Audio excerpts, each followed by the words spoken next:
Hello guys, welcome to my YouTube channel. तो आज हम समझने वाले हैं कि एवोपरेशन क्या होता है। ठीक है, सब कुछ डीपली से समझेंगे। एवोपरेशन क्या होता है, कि एवोपरेशन के फैक्टर्स क्या है, यानी कि फैक्टर्स अफेक्टिंग एवोपरेशन क्या होता है, यानी कि इसका मतलब होता है कि एवोपरेशन कब बढ़ता है कब घटता है, ये सब समझेंगे। और हमने सुना है कि जब एवोपरेशन हो जाता है तो वहाँ पे ठंडक हो जाती है, तो वो क्यों हो जाती है वो भी समझेंगे। ठीक है, तो एवोपरेशन समझते क्या होता है। A surface phenomena in which liquid changes into vapors at any temperature below its boiling point is called evaporation। तो इन्होंने क्या बोला भाई, evaporation क्या होता है। evaporation एक surface phenomena होता है, यानी कि ये surface पे होता है। ठीक है, जिसमें कि जो लिक्विड होता है वो वेपर्स में चेंज होता है, यानी कि गैसीय स्टेट में चेंज हो जाता है उस किसी भी टेम्परेचर पर। लेकिन जो वाटर का बॉइलिंग पॉइंट होता है ना, उससे कम टेम्परेचर पर, किसी भी टेम्परेचर पर जब वो एवोपरेट हो जाएगा उसे एवोपरेशन कहते हैं। ठीक है, अब बॉइलिंग पॉइंट से कम टेम्परेचर कौन सा होगा, 1 डिग्री सेल्सियस से लेके 100 डिग्री सेल्सियस के बीच में जो भी टेम्परेचर है ना, उस पर जब वो जो लिक्विड होगा वो एवोपरेट हो जाएगा गैसीय स्टेट में, उसे हम एवोपरेशन कह देंगे। ठीक है, आगे क्या है, particles on the surface of a liquid have higher kinetic energy than other. इन्होंने क्या बोला है, जो पार्टिकल्स होते हैं सरफेस पे लिक्विड के, उनके पास ज़्यादा काइनेटिक एनर्जी होती है सरफेस से ज़्यादा, देन अदर बोला है ना, सरफेस से ज़्यादा काइनेटिक एनर्जी लिक्विड के पास है। ठीक है, तो अब हम समझते हैं थोड़ा सा अच्छे से। तो जैसे मान लो हमारे पास ये एक सरफेस है,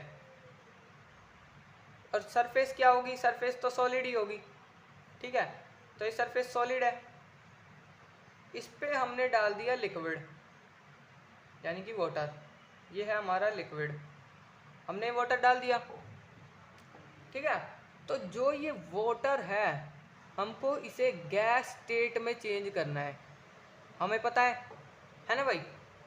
तो इन्होंने क्या बोला है कि काइनेटिक एनर्जी क्या होती है, अब पहले ये समझते हैं। काइनेटिक एनर्जी वो होती है द मूवमेंट ऑफ पार्टिकल्स, मतलब कि जिस भी मैटर के पार्टिकल्स की ज़्यादा मूवमेंट होती है ना, जैसे कि ये वाटर है, तो वाटर के पार्टिकल्स की मूवमेंट ज़्यादा होगी सरफेस से। जैसे कि मैंने पहली वाली वीडियो में बताया था कि जो सॉलिड होते हैं वो कम घूम पाते हैं, लिक्विड जो होते हैं उनके पार्टिकल्स ज़्यादा घूम पाते हैं, और गैसेस के बहुत ज़्यादा घूम पाते थे। ठीक है, तो सरफेस के मुकाबले में लिक्विड के पार्टिकल्स जो होंगे वो ज़्यादा घूम पाएंगे, है ना, हमने ये चीज़ समझ ली थी। तो लिक्विड के पास ज़्यादा काइनेटिक एनर्जी हुई सरफेस से। सरफेस हमने बता दी भाई सॉलिड थी, तो और ये लिक्विड थी वाटर, तो इसके पास ज़्यादा काइनेटिक एनर्जी है, इसके पास कम काइनेटिक एनर्जी है, तो इसके पास ज़्यादा काइनेटिक एनर्जी है। ठीक है, हमें इतना समझ लिया, काइनेटिक एनर्जी इसके पास ज़्यादा है।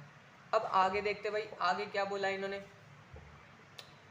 आगे क्या बोला इन्होंने, so they break the force of attraction between the particles and escape from the surface of liquid in the form of vapours. तो इन्होंने क्या बोला है, जो ये वाटर है, वाटर के जो पार्टिकल्स हैं, हमने ये समझ लिया कि भाई वो बॉइलिंग पॉइंट से कम टेम्परेचर पर एवोपरेट हो जाएंगे। ठीक है, तो एवोपरेट हो जाएंगे तो ये अपने जो इनके बॉन्ड्स होंगे, जैसे कि मैंने पहले वाली वीडियो में बताया हुआ है कि वो लेटेंट हीट लगती है उसमें, तो लेटेंट हीट उसमें जाके छुप जाती है, छुपी हुई हीट होती है, और उनके जो बॉन्ड्स होते हैं पार्टिकल्स के, उनको तोड़ने का काम करती थी वो।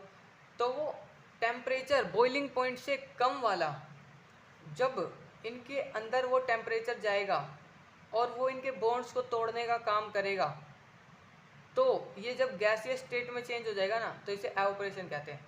सिंपल सी बात थी, हमने पहले ये समझ लिया भाई एक सरफेस है हमारे पास, उस पर लिक्विड है। ठीक है, लिक्विड के पास ज़्यादा काइनेटिक एनर्जी होती है सॉलिड्स के, क्योंकि उनके जो पार्टिकल्स होते हैं वो ज़्यादा मूव कर पाते हैं, है ना, एज़ कम्पेयर टू सॉलिड, है ना। और फिर इसके बाद हमने क्या समझा कि भाई जो इसका बॉइलिंग पॉइंट होगा उससे कम टेम्परेचर जो इस पे लगेगा, तो वो इसके अंदर जाएगी वो हीट, तो हीट जाके इसको एवोपरेट करेगी, तो हमें पता है।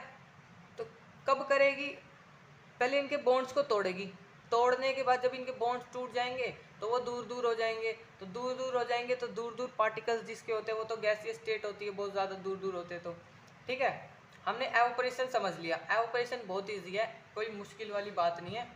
आगे क्या बोला है, फैक्टर अफेक्टिंग एवोपरेशन, मतलब कि एवोपरेशन कब ज़्यादा होता है? Rate of evaporation depend on, मतलब कि जो रेट होता है एवोपरेशन का वो किस पर डिपेंड होता है, वो नीचे 4 पार्ट्स दे रखे हैं हमें, ठीक है। तो इन्होंने क्या दे रखा है? एक्सपोज्ड सरफेस एरिया, मतलब कि सरफेस एरिया बढ़ाने पर इन्होंने बोला है कि एवोपरेशन ज़्यादा होता है। जैसे कि हम समझते हैं, जैसे कि मान लो हमारे पास ये कोई एक तार है, ये वायर है कपड़े सुखाने वाली, और मान लो हमने इस पर कोई कपड़ा सुखा दिया, कपड़े की लेंथ इतनी चौड़ी है और हमने उसे सुखा दिया बस इतने से में ही। तो आप ही सोच के बताओ, अगर हम उस कपड़े को बिल्कुल पास में करके सुखाएंगे तो वो जल्दी सूखेगा, या फैला के सुखाएंगे तो जल्दी सूखेगा? फैला के सुखाएंगे तो ही तो जल्दी सूखेगा ना। हमने समझा हुआ है भाई, ये चीज़ तो हमें पता ही है क्योंकि हमारे घरों में होती है ये सब, है ना। तो सरफेस एरिया बढ़ाने पर क्या हुआ? जो टेम्परेचर था वो आकर इस पे लगा और जो इस पे वाटर पार्टिकल्स थे उनको एवोपरेट कर दिया और ये सूख गया। हमने समझ लिया एवोपरेशन हुआ इसमें सरफेस एरिया जो था इंक्रीज करने से। तो क्या था? Surface area increase, surface area को इंक्रीज किया तो एवोपरेशन ज़्यादा हुआ, ठीक है। अब हमने ये भी देखा हुआ है, जैसे हमारे पास कप होता है, जैसे मान लो ये कप होता है, ऐसा ही कप होता है ना, इसमें हम टी पीते हैं, चाय पीते हैं, और हम अगर एक कटोरी में चाय पीते हैं तो किस में जल्दी ठंडी हो जाती है? ठंडी किस में हो जाती है जल्दी? कटोरी में। क्यों हो जाती है? क्योंकि इसका सरफेस एरिया ज़्यादा है, ठीक है। तो इसमें भी जो इसका सरफेस एरिया है वो ज़्यादा है, इसकी सरफेस एरिया ज़्यादा है, ठीक है। और इसका सरफेस एरिया कम है, इसका ज़्यादा है, इस वजह से ये जल्दी एवोपरेट हो जाती है और ठंडी हो जाती है। जो इसकी हीट होती है वो एवोपरेट होकर ये ठंडी हो जाती है, ठीक है। अगला क्या है? Increase in temperature. इन्होंने क्या बोला है? अगर हम टेम्परेचर को बढ़ा दें तो भी एवोपरेशन ज़्यादा होता है। अब जैसे कि हमने यही कपड़े सुखाए थे, अगर हमने टेम्परेचर बढ़ा दिया तो एवोपरेशन तो जाहिर सी बात है जल्दी होगा, है ना। क्योंकि जो इनके पार्टिकल्स होंगे फिर वो जो एवोपरेट हो जाएंगे वाटर के पार्टिकल्स, और वो गैसियस स्टेट में चेंज हो जाएंगे और ये जल्दी से सूख जाएगा, ठीक है। तो उसमें भी एवोपरेशन ज़्यादा जल्दी होगा, मतलब कि इंक्रीज इन टेम्परेचर, टेम्परेचर को इंक्रीज करेंगे तो भी एवोपरेशन ज़्यादा होगा, ठीक है। हमने समझ लिया एवोपरेशन ज़्यादा होगा, और अगर टेम्परेचर कम हुआ तो एवोपरेशन कम ही होगा, ठीक है। टेम्परेचर ज़्यादा हुआ तो एवोपरेशन ज़्यादा होगा, ठीक है। आगे क्या बोला है? ह्यूमिडिटी को अभी हम बाद में पढ़ेंगे, कंफ्यूज हो जाओगे आप वरना। विंड को पढ़ते हैं। When wind speed increase rate of evaporation also increase, मतलब कि इन्होंने क्या बोला है? जो विंड होती है, जैसे कि हवा होती है, तो हवा बढ़ती है तो हमारे जो कपड़े होते हैं वो जल्दी सूख जाते हैं। ये क्लॉथ था ना हमारा, ये भी क्लॉथ था, लेकिन हमने इसको पास में सुखाया था, ठीक है। तो सरफेस एरिया इंक्रीज करने की वजह से ये जल्दी सूख गया था। तो अगर इस कपड़े पे ज़्यादा एयर लगेगी, टेम्परेचर लगेगा, और इसका हमने सरफेस एरिया इंक्रीज कर रखा होगा, तो ये कपड़ा फटाफट सूख जाएगा, यानी कि एवोपरेशन जल्दी हो जाएगा। अब इन्होंने एक और चीज़ बोली है, ह्यूमिडिटी क्या होती है? When humidity of air, degree of dampness of air in low, evaporation rate increase. इन्होंने क्या बोला भाई? ह्यूमिडिटी क्या होती है? ह्यूमिडिटी होती है, हम बोलते हैं ना भाई, एक मौसम आता है जिसमें चिप चिप चिप चिप सी हो जाती है ना। तो वो क्यों होती है? क्योंकि एयर में ना वाटर वेपर्स, यानी कि वाटर के पार्टिकल्स हो जाते हैं बहुत सारे, इस वजह से एवोपरेशन कम हो जाता है, ठीक है। अगर ह्यूमिडिटी ज़्यादा होगी ना तो एवोपरेशन भी कम हो जाएगा, सॉरी नहीं सही है, ह्यूमिडिटी अगर ज़्यादा होगी तो एवोपरेशन कम हो जाएगा, और अगर ह्यूमिडिटी कम हुई तो एवोपरेशन बढ़ जाएगा, ठीक है, एवोपरेशन इंक्रीज हो जाएगा। अब इन्होंने बोला है ना, मोर ह्यूमिडिटी लेस एवोपरेशन।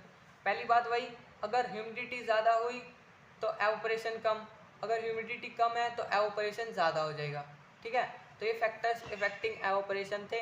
अब वो समझते हैं कि भाई, लोग बोलते हैं कि एवोपरेशन ज़्यादा होता है जब भाई ठंडक हो जाती है, एवोपरेशन होने के बाद वहाँ पे ठंडक हो जाती है, हमने ये सुना है। तो the cooling cause by evaporation is based on fact that when a liquid evaporate it takes latent heat of vaporization from surrounding which on losing heat get cooled। तो भाई हमने समझ लिया बुक के माध्यम से, अब हम कॉपी में समझाते हैं।